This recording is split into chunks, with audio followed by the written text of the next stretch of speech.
The CBS Radio Mystery Theater presents...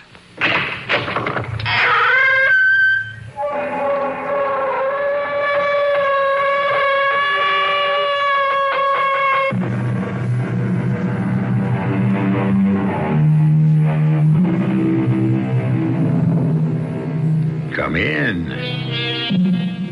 Welcome. I'm E.G. Marshall. Let's say it's a bright summer day with the sky high and blue, and you are half dozing in the shade of a tree out in the country or on your patio. A dense, dark shadow passes over you, and for the briefest moment, you shudder to the marrow of your bones with such intense cold that, for that moment, heart, breathing, feeling, life stops dead. You open your eyes and look up, but there is nothing in the clear sky. Then you will know that over you has passed one of the ghost planes.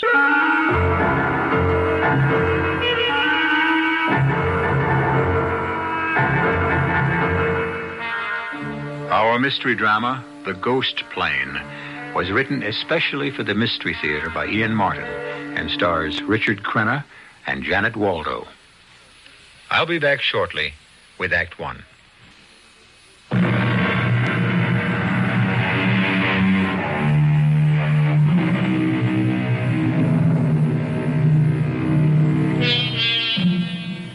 For all intents and purposes, the plane in which we are traveling is not different from any normal jet, a 707 or perhaps a DC-9, with two exceptions, perhaps.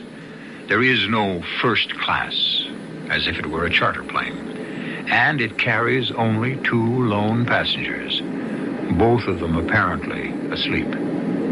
There are many other differences in this plane, but I leave you to discover those for yourself. Wake up, Jenny. Wake up, Jenny. Wake up, Jenny. Wake up, Jenny.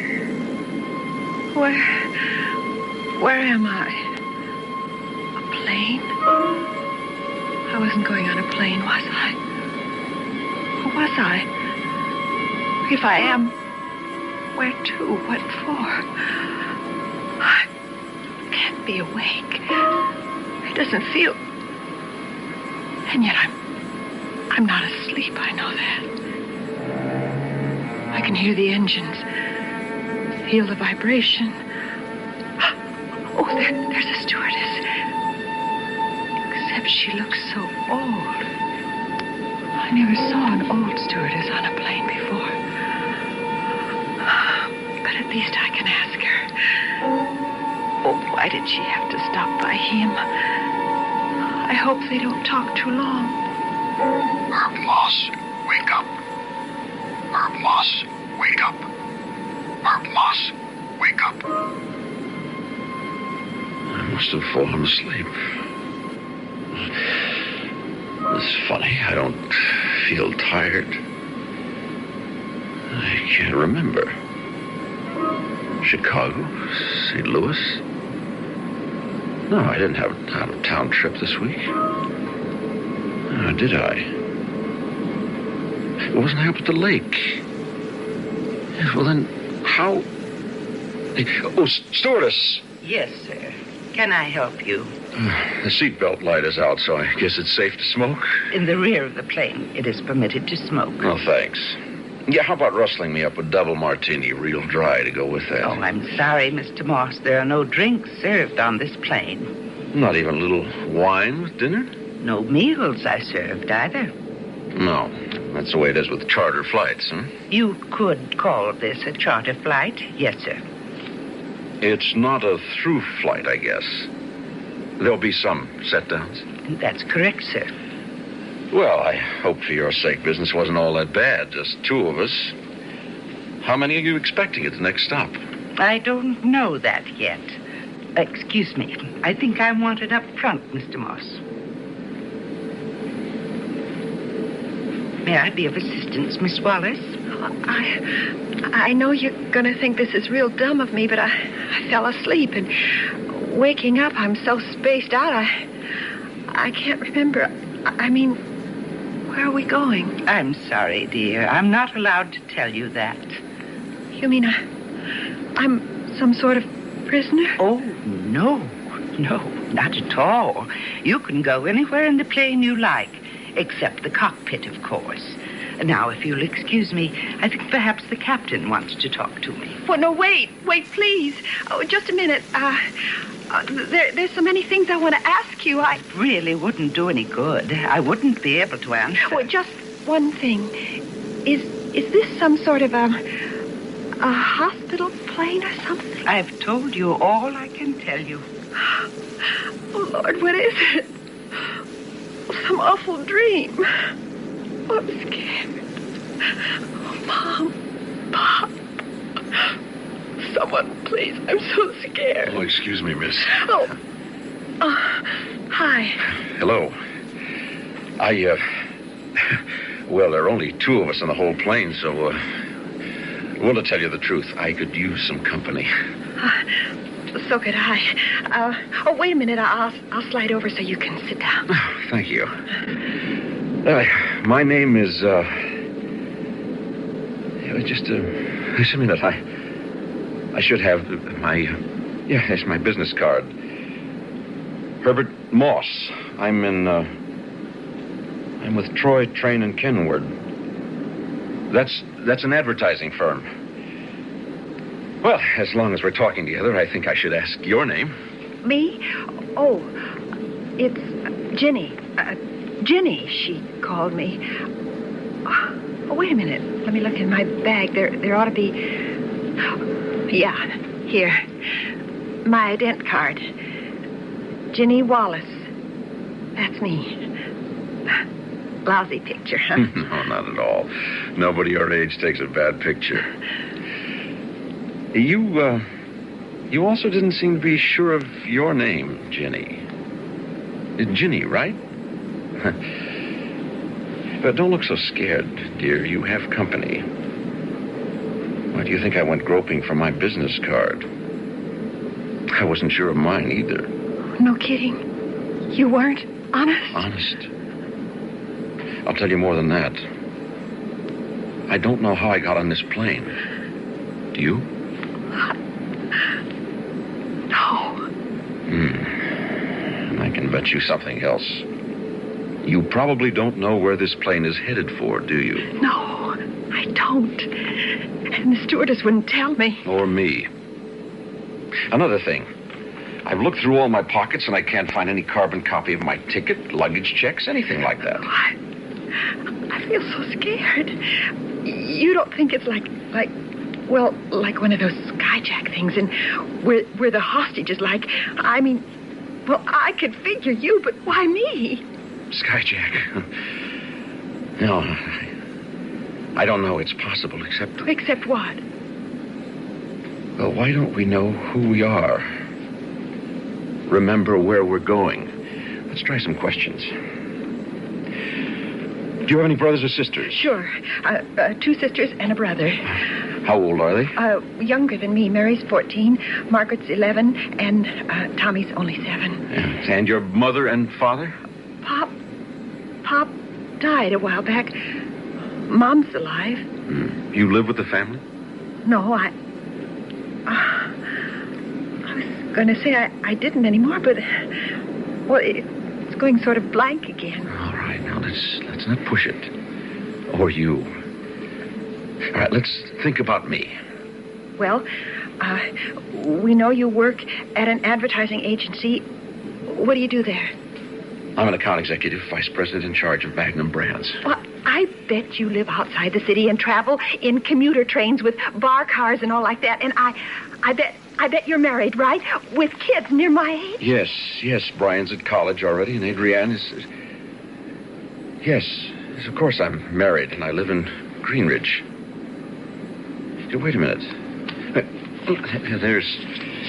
There's a picture of the kids a couple of years ago, and it's my wife, Nina.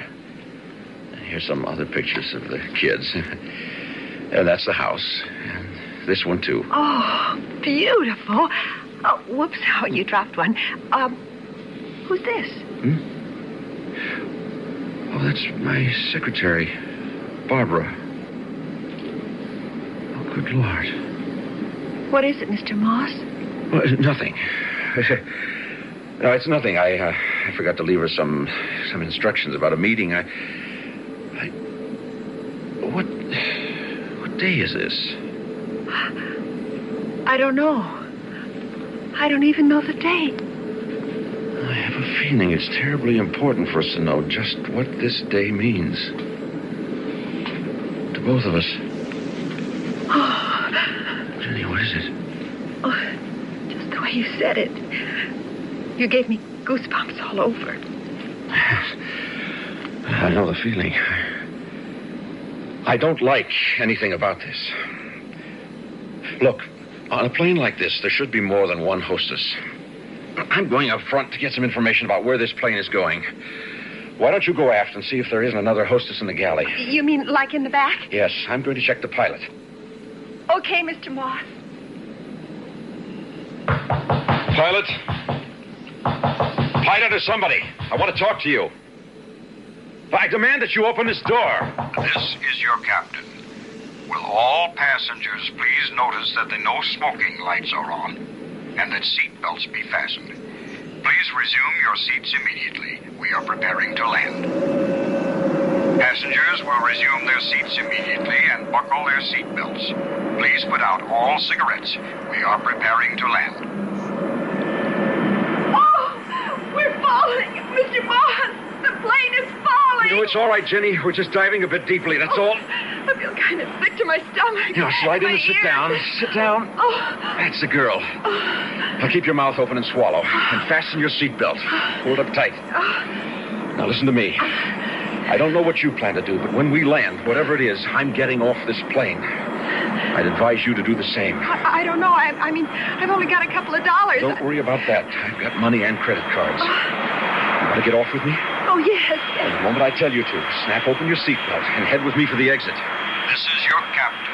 We are about to land. Remain in your seats, as this will be a short stop. Do not unfasten your seatbelts on landing. We shall be taking off immediately. The pig's eye, Skipper. What's that? Oh, we're down. That's funny. I never heard him drop that landing gear.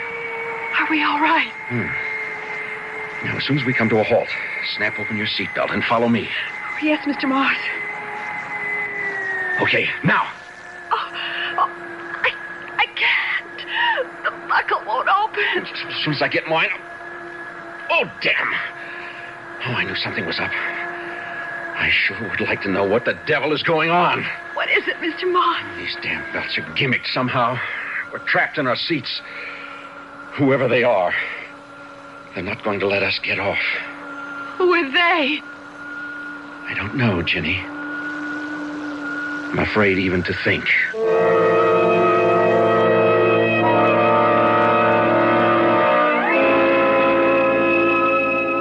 Still, it is a good question. Who are they? Where is this strange plane headed with its cargo of only 2 passengers?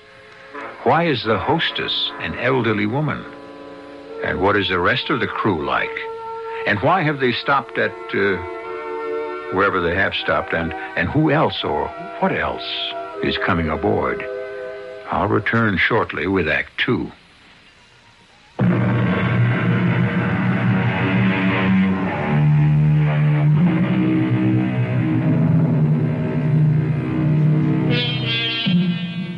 The strange plane rests on the ground, its engines idling easily, and nothing happens. In their seats, Ginny Wallace and Herb Ross have given up struggling with the seat belts, which refuse to unclasp, pinning them helplessly in their seats. The cockpit door remains closed. The sense of unimaginable and pending action is so palpable that both have dropped their voices almost to a whisper. Can you see where we are out the window? Nothing. Now rub the window off. I can't reach. I did, but it's just that white mist, sort of like a cloud.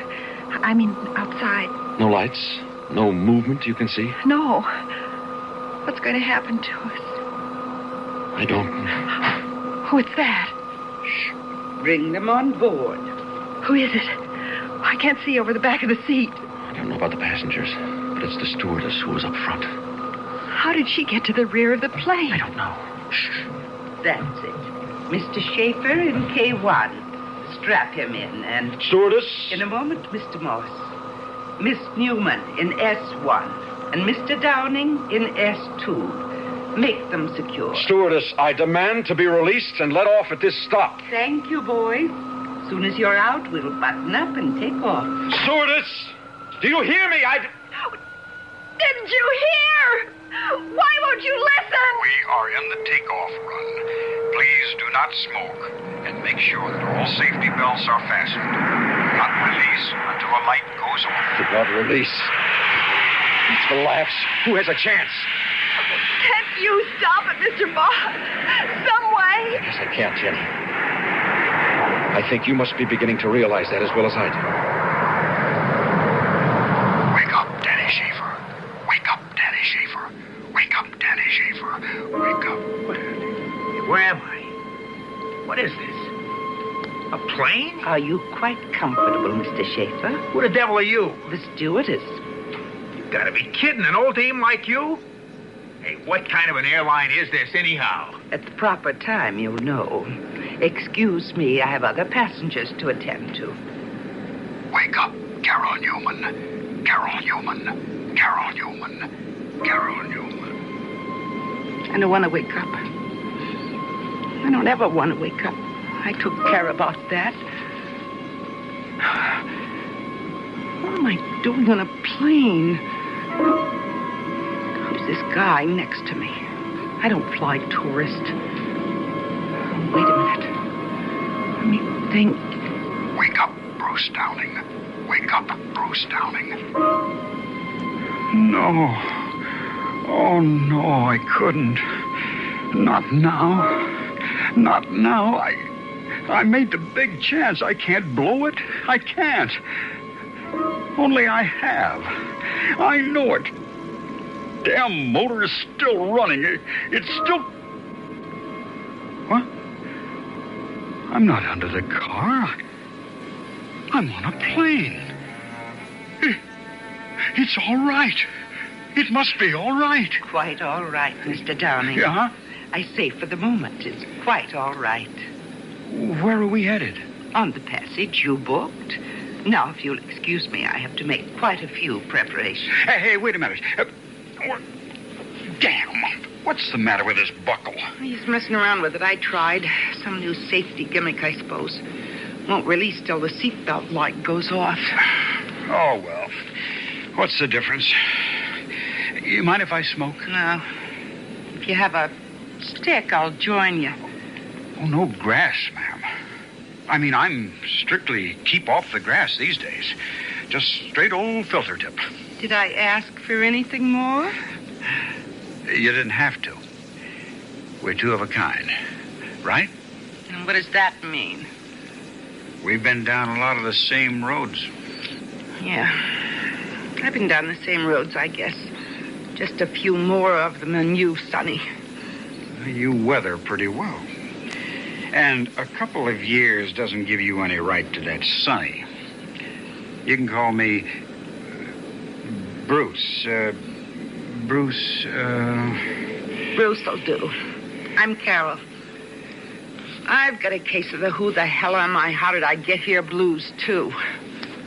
I was hoping you could clue me in. About what, for example? This flight. Where we're going. How I got here. You think I'd be much help? You notice what I'm wearing? Yeah. It's nice. Sort of. Yeah, I see what you mean. No use asking you if you've got a ticket. Scarcely. In a negligee, you can pretty well tell everything I've got. I get a blanket from the hostess. Do you have a ticket? Not that I can find. And you have no idea how or why you're here? No. Well, kind of hazy. But no. Oh, damn. If we could only get out of these seat belts. What for? You see that couple sitting down front? The older man and the chick in the jeans. Yeah. I've got a crazy notion they were already on the plane before it landed. Or anyway, before it picked us up. Maybe they have some answer. What about the mean-looking kid with the frizzy up ahead? One with a knife he's trying to cut the belt with. I don't think I want to tangle with that character. He's riding the edge of something. This is your captain. We have now reached our cruising altitude. And for a brief period, till our next stop, we suggest you loosen your seatbelts if you so desire, and stretch out a little. Smoking is permitted in the rear half of the plane. Mr. Moss, Yes, Jenny? what did you mean about me beginning to realize what's happening as well as you do? Aren't you beginning to remember things? I'm not sure. It's like a bad dream. Things that couldn't really happen have happened to me only. And the worst of all is I don't know how to say it. How to explain. You don't have to, Jenny. I know. I feel the same way. Sooner or later, we're going to have to face it. No. Jenny, my poor, dear little girl. Excuse me for breaking up the love scene, but I'm looking for a couple of answers, man. There's no smoking in this section of the plane. You gotta be putting me on, man. There's 5 of us here. That's all there are. Who cares? Them other 2 are lit up. In the proper section. And the lady beside me doesn't smoke. Oh, you mean Love Child here? Don't let her give you no runaround, Dad. She not only smokes, turns on, but she's a user, I can tell. Put that cigarette out, punk, or I'll run you aft and stick your head down one of the bowls.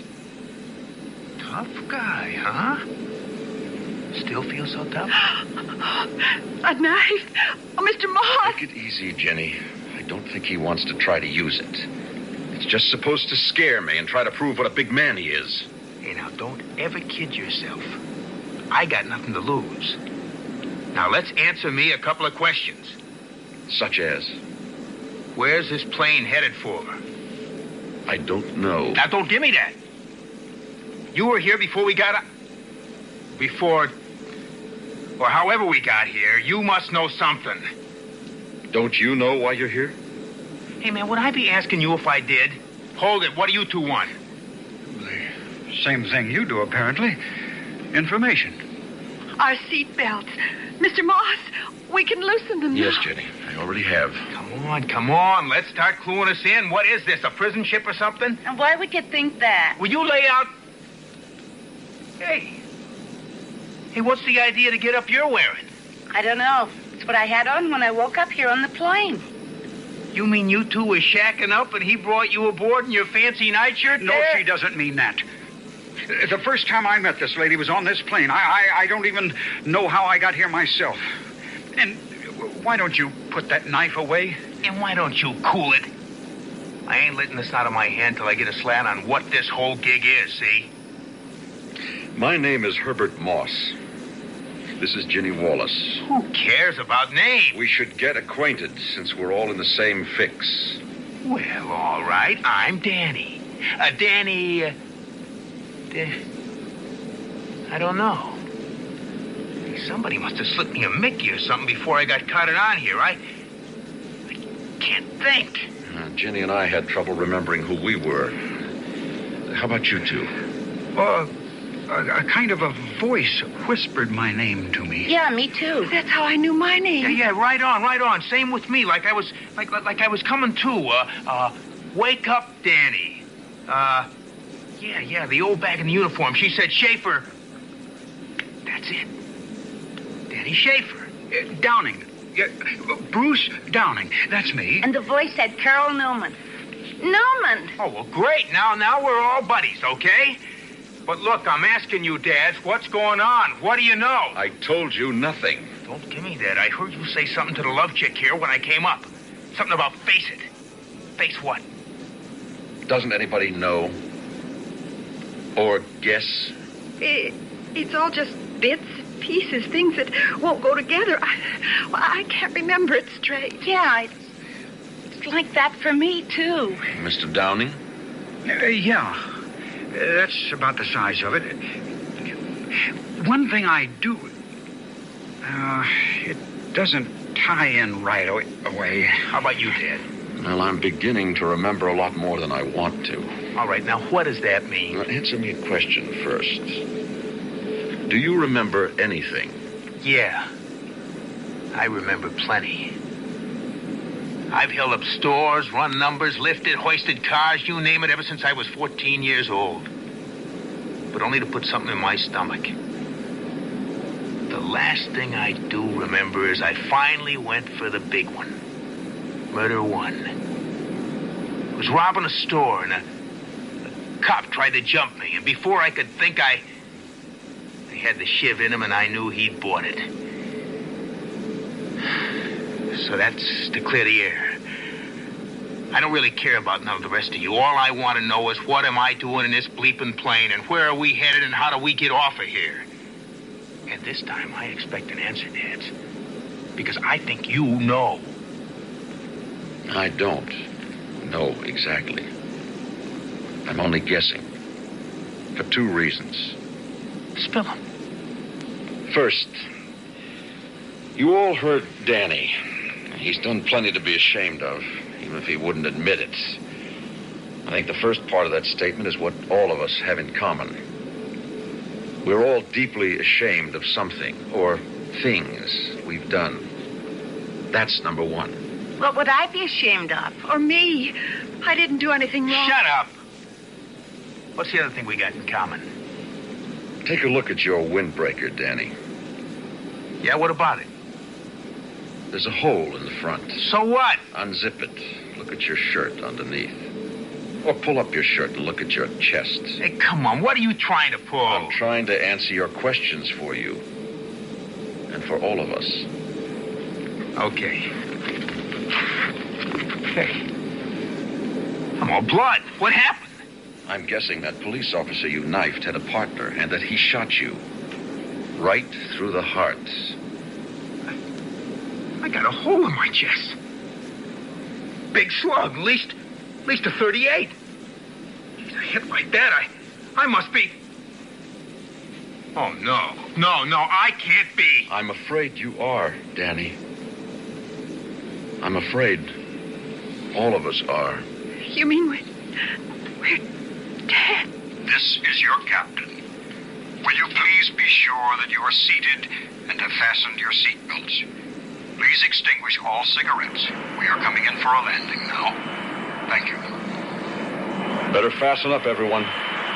What for? Not me. I'm getting off this plane when it lands, They understand? won't allow you to. You might as well follow orders. If he increases the pitch anymore, you'll be rolling all over the floor. You could break your neck. What difference does it make if I'm dead? I don't know that for sure. I'm only guessing because I think I remember that I am dead.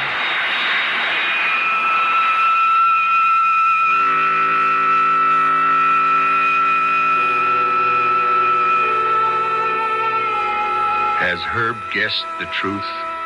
And if he has, what are the passengers who ride this strange plane headed for at this next landing? That is, supposing the pilot can pull the plane out of the screaming dive that has sent Dan scrambling for a seat and, for the moment, the welcome restraint of the seatbelt. I'll be back in a moment with Act 3.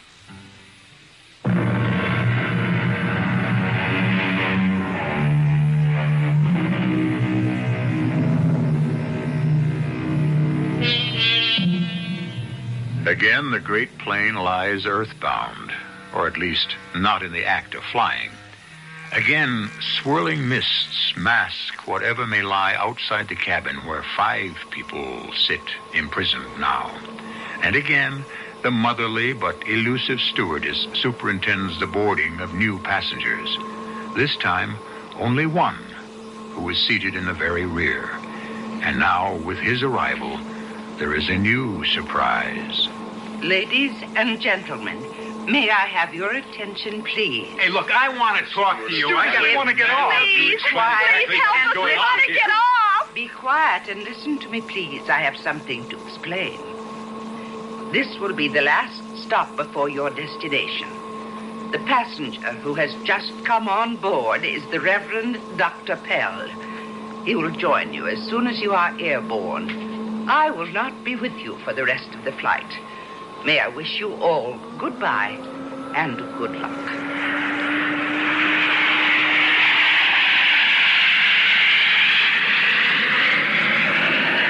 Wake up, Morgan Bell. Wake up, Morgan Bell. Wake up, Morgan Bell. Oh, my beloved Father, I do remember that article of the Acts of Religion which does concern the wicked, and such be void of a lively faith. Must I then be denied the partaking of the body of Christ in the use of the Lord's Supper? What happened? Nothing. We just stopped climbing and leveled off. Then that means the seatbelt light should be going on any minute, and then the horn will tell us that we can get off and get out of here, right? I suppose so, for all that means. Hey, look, we ain't dead. I ain't buying any of that bull, understand? Now, I gotta get to a dock and fix me up. Won't do any good. Too late. How do you know? I mean, what makes you so sure? Because I have a hole in my chest to match yours. Look. Your shirt is covered with blood. Oh. I had everything. A loving wife, fine children, successful career. I'm 48 years old. And my secretary was 22. I took advantage of her. Made her my mistress. Promised her a marriage I knew I had no intention of going through with. I was just leaving her apartment when the young man she should have married, emotionally insane, shot me. The last thing I remember was the bullet tearing into my chest. And then the blackness. That's why I know I am dead and why I am on this plane. Why all of us are. Why? Why me? He said it before. We all have something to be ashamed of. What was your scene, man? Mention anything an actor can do to claw his way to the top, and I've tried it. I won't embarrass little Jenny by naming him. I wouldn't want to hurt a lady's feelings. I once thought I had talent as a designer, but I had another talent that men were more interested in. It was worth quite a lot of money, I found. It was after I'd been married and my husband walked out on me when I had a kid. I'm not excusing myself, but I did have to bring up my baby till she died. And by that time, as you can see, I wasn't all that young anymore, so much in demand, and what was there left to live for? I had uppers, downers, everything, so instead of my usual 2 before going to bed alone, I emptied the bottle. Excuse the hearts and flowers. But it seems to be let's take our hair down time. But I thought you'd broken out of the trap. I had. At the expense of my best friend. Yahoo! An actor friend who was playing the part in Uranus, who got me the job as understudy. His first break, too. I slipped him a Mickey before the opening night performance. That's how I went on and got all the reviews. I thought I was a big star already, had it made. Bought myself a sports job and became a party boy. Invited now instead of hired. I turned that car upside down trying to make a right angle curve at 90. Damn right I'm dead, and I know it. And maybe I'm glad. I killed my baby. I deserve to die. Hush, Jenny. Jenny, hush. Hadn't been that bad. I loved him so. I wanted to be married. But Mom wouldn't give her consent. She thought he was too old for me. I thought if I was having his baby, Mom would have to agree about marriage. I waited till after 3 months. And I told her. Only he walked out on me. And it was too late. Too late for the hospitals to take care of me. So I didn't want his baby anymore. And I went to not even a doctor. It was murder. I deserve to die. We all do. And Mr. Moss is right. That's why we're here. And that's where we're all going. Straight to hell. Oh, no. No, sir, not me. Now, what do you think you're going to do? I've been looking. The door to the cockpit is open. The shiv's enough. I'm going in there and skyjack this plane. I'm going to make that pilot turn back. The belts are open. Come on, Bruce. We better get him. Do you think there's a chance? I don't want that crazy kid to... What is it, Danny? Danny, what's the matter? There's no one in there. No one. There's no one flying the plane. Good Lord. I'm afraid not, Miss Newman. Not yours or any of ours. What do you mean, Father? I'm not a father. But you're still a minister. You could help us. I wish I could, my dear. I wish that with all my heart, but you see, I am one of you. I've been listening to all of you, and I know now that's why I'm here. I no longer have any right to the name of a minister. What brought you here to join us, sir? The greatest sin of all. I renounced my God. I spent the last 4 years in Vietnam. I saw such suffering and misery without reason that... But I was too busy then to think of the scars it left on the mind.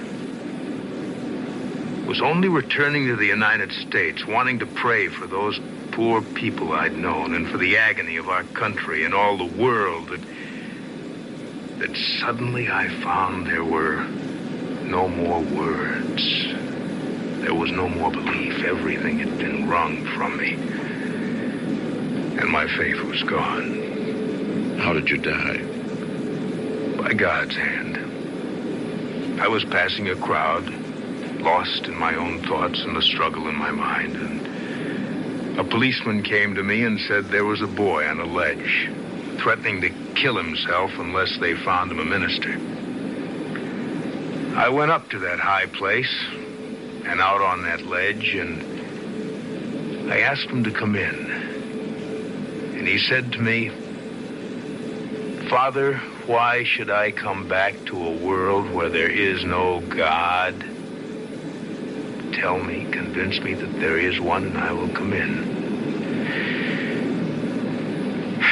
Where were the words of comfort that can only be spoken from the soul? I, who had picked this mission to devote my life to, had none to offer. And the blackness hit me. I felt myself reeling, and like Lucifer, I fell headlong into eternal damnation.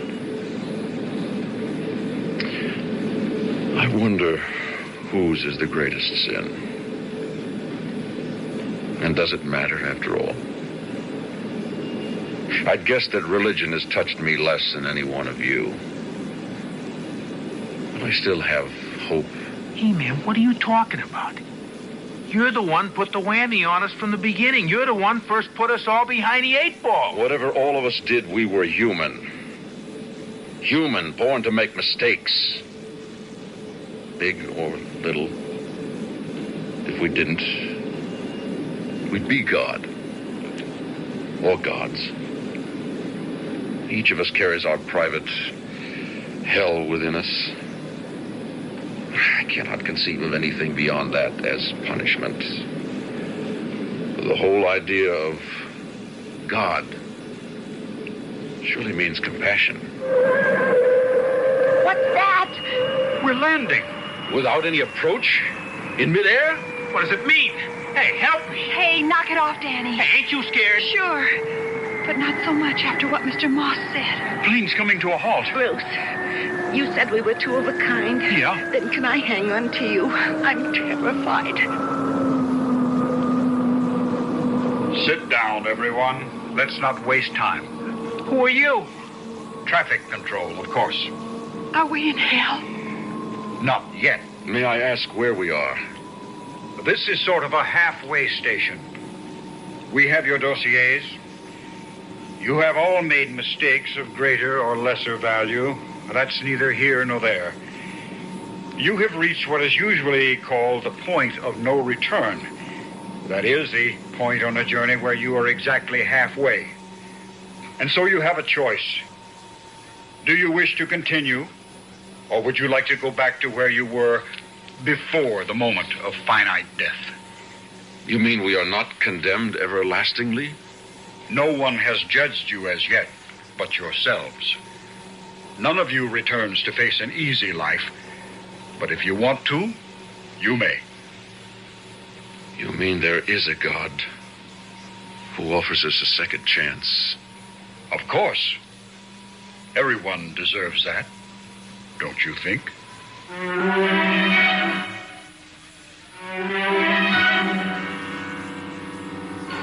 I wonder if the memory of this tale will haunt you. And if, perhaps, as it does, that mistake, that hurtful or even vicious action you may have taken may give you a moment's pause to reconsider and perhaps to try to repair the damage. For all of us, there is a second chance. At least once. I'll be back shortly.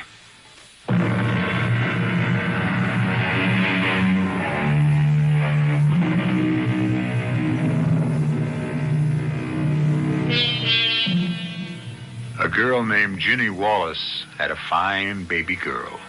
Carol Newman works in a center for retarded children. Bruce Newman is a successful star. Danny is serving a sentence for robbery, but is soon to be paroled. The Reverend Morgan Pell has gone back to Vietnam. We have no record of what happened to him there. And Herb Ross broke off his relationship with Barbara, who returned to her old love, while Herb wisely never troubled his wife or children with his own indiscretion. It is enough that he suffers with it in his conscience. Our cast included Richard Crenna, Janet Waldo, Casey Kasem, Virginia Gregg, and Sam Edwards. The entire production was under the direction of Hyman Brown.